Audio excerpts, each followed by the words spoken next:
King Edward I, also known as the Hammer of the Scots, was one of England's most formidable and controversial monarchs. Born in 1239, he ruled from 1272 until he died in 1307, and was known for his military prowess and legal reforms. Edward's reign was defined by his ambition to unite and expand his kingdom, leaving a lasting legacy on England and its neighboring territories. From his brutal campaigns against the Scots to his enduring monuments of love, Edward I's life is a tale of ambition, conflict, and extraordinary influence. Keep watching to learn 8 fascinating facts about King Edward I. Number 1. The Hammer of the Scots and William Wallace. Edward I's relentless campaigns against Scotland earned him the nickname Hammer of the Scots. His military efforts in Scotland were part of his larger ambition to dominate Britain. After the death of King Alexander III of Scotland in 1286, Scotland was left without an apparent heir. Edward saw this as an opportunity to assert his authority over the Scottish crown, but his plans were met with fierce resistance. Enter William Wallace, one of Scotland's greatest heroes. In 1297, Wallace led a Scottish revolt against Edward's occupation, culminating in a vicious battle. In this skirmish, called the Battle of the Stirling Bridge, Wallace's forces achieved a surprising victory over the English. This battle was a significant blow to Edward's ambitions, and Wallace quickly became a symbol of Scottish resistance. To this day, William Wallace's name looms large in English and Scottish history. However, Edward was determined to crush the rebellion. In 1298, just 1 year after the Battle of the Stirling Bridge, Edward led a massive army north to defeat Wallace at the Battle of Falkirk. Edward earned this victory with superior military tactics and fearsome longbowmen.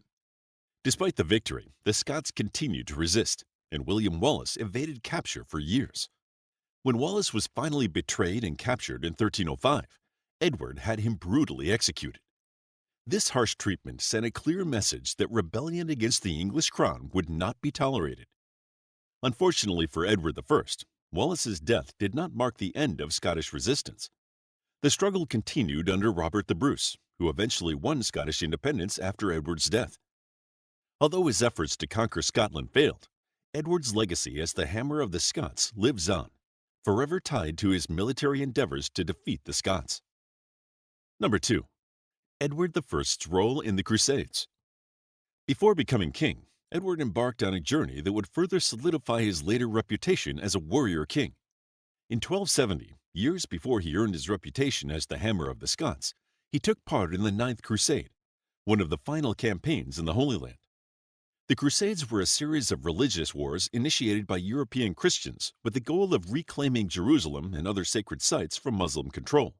Edward's involvement in the Crusades demonstrated his deep religious devotion and desire to gain prestige as a defender of Christendom.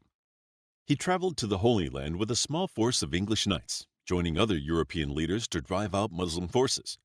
However, by this time, the crusading movement had lost much of its momentum, and the Ninth Crusade was ultimately unsuccessful in achieving its objectives. During his time in the Holy Land, Edward survived an assassination attempt. A Muslim assassin infiltrated his camp and stabbed him with a poisoned dagger. Despite the seriousness of the wound, Edward managed to fend off his attacker and survive the poisoning, although his recovery was slow and painful. This brush with death only enhanced Edward's image as a fearless warrior. While the Ninth Crusade did not accomplish its larger goals, Edward's participation elevated his status as a king willing to fight for his faith and his people. His experience in the Holy Land also influenced his future military campaigns, particularly his brutal tactics in Wales and Scotland. Number 3. Edward I's conflict with the barons. Edward's reign wasn't just marked by external conflicts. He also faced significant challenges within his kingdom. Early in his reign, Edward had to navigate the treacherous waters of baronial politics. The English barons were powerful landowners with a history of challenging royal authority, as seen during the reign of Edward's father, Henry III, who faced multiple revolts by the barons. Edward inherited these tensions and initially tried to work with the barons. However, his aggressive taxation policies and ambitious military tactics strained his relationship with them. One of the most notable conflicts came during the Second Barons' War, which had started during his father's reign and continued into Edward's early years as a king. The leader of the baronial opposition was Simon de Montfort, a charismatic nobleman who sought to limit royal power and protect the rights of the barons. De Montfort captured Edward during the conflict, but Edward later escaped, regrouped, and defeated de Montfort at the Battle of Evesham in 1265. This victory marked the end of the Second Barons' War and solidified Edward's power. Despite his triumph, Edward knew he couldn't rule without the barons' support. He worked to reform the relationship between the monarchy and the nobility, introducing legal reforms that appeased the barons and strengthened royal authority. His ability to manage internal conflicts was crucial for his long reign, though tensions between the crown and the barons would resurface in later reigns. Number 4. The Conqueror of Wales and Prince Llewellyn's defeat. One of Edward's most significant military achievements was the conquest of Wales. When Edward ascended the throne in 1272, Wales remained an independent principality ruled by Prince Llewellyn ap Griffith. Llewellyn had resisted English encroachment on Welsh lands, but Edward was determined to bring Wales under English control. In 1277, Edward launched his first campaign against Llewellyn, forcing him to sign the Treaty of Aberconwy. This treaty limited Welsh independence and required Llewellyn to pay homage to Edward. However, tensions remained high. In 1282, Llewellyn rebelled against English rule once again. Edward responded with overwhelming force, leading to Llewellyn's death in battle and the collapse of Welsh resistance. However, Edward didn't stop at military conquest. He sought to cement English rule over Wales through a series of impressive castle-building projects. He constructed a so-called Ring of Iron, a network of imposing castles. The Ring of Iron included castles like Caernarfon, Conwy, and Harlech, designed to intimidate and control the Welsh population. The castles were state-of-the-art for the time, featuring massive walls, strategically placed towers, and advanced defenses. They symbolized Edward's dominance and are still standing today as a testament to his ambition. Number 5. He created the first model parliament.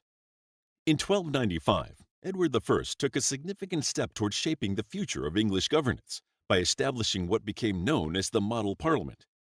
While previous English kings had convened councils of nobles and clergy to advise them, Edward's model parliament was the first to include representatives from across the kingdom, including knights, clergy, and commoners. Edward called this assembly to secure funding for his wars in Wales and Scotland. By bringing representatives from different social classes into the political process, he aimed to legitimize his requests for taxation and strengthen royal authority. The model parliament was significant because it marked the beginning of a more inclusive system of governance. His new system allowed the common people to have a voice, albeit a limited one, alongside the nobility and clergy. This move helped Edward consolidate his power, as the inclusion of knights and commoners diluted the influence of the powerful barons, who had often opposed royal policies. While the model parliament was far from a democratic institution, it laid the groundwork for the development of the English Parliament as a representative body, evolving into the system we know today. Number 6. The legend of the Eleanor Crosses.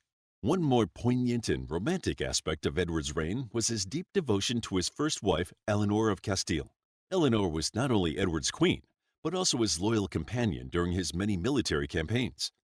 The couple was married in 1254, and by all accounts, their relationship was one of mutual love and respect. When Eleanor died in 1290, Edward was devastated. To honor her memory, he ordered the construction of 12 monumental crosses, known as the Eleanor Crosses, to mark the resting places of her funeral procession as it traveled from Lincoln to Westminster Abbey.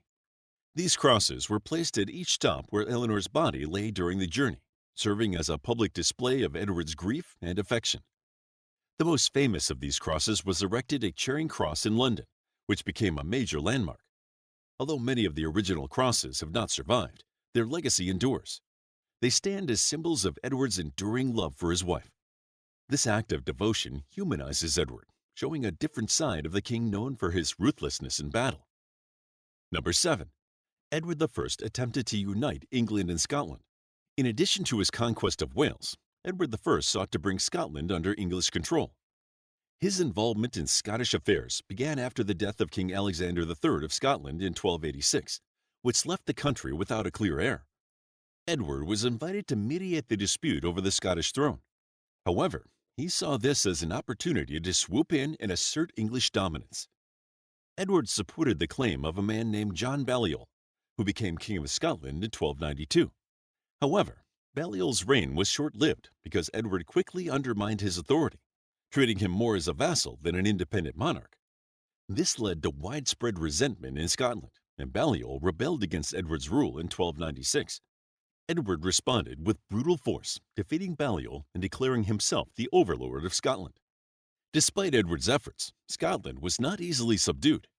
Resistance to English rule continued under figures like William Wallace and later Robert the Bruce. Edward's dream of uniting England and Scotland under one crown would not be realized during his lifetime, but the Scots continued to fight for their independence long after his death. Number 8. Edward I died on the way to Scotland. Edward's health began to decline in the final years of his reign, but his determination to subdue Scotland remained undiminished. In 1307, while preparing for another campaign against the Scots, Edward died at Bruff-by-Stands near the Scottish border. It seems fitting that he died in pursuit of a conquest he put so much effort into. His death marked the end of an era, but his legacy as a warrior king endured. According to legend, Edward's dying wish was for his body to be boiled and his bones carried into battle against the Scots so that he could continue to fight even in death. While this gruesome request was never fulfilled, it reflects Edward's unwavering commitment to his military campaigns and his desire to secure English dominance over Scotland. Edward's son, Edward II, succeeded him but lacked his father's military skill and determination. Under Edward II, Scotland would eventually achieve its independence, cementing Edward I's status as a legendary but ultimately unsuccessful Hammer of the Scots. In the end, Edward I was a complex and towering figure in medieval history. Known primarily for his military conquests and legal reforms, he left a lasting impact on England and its surrounding regions.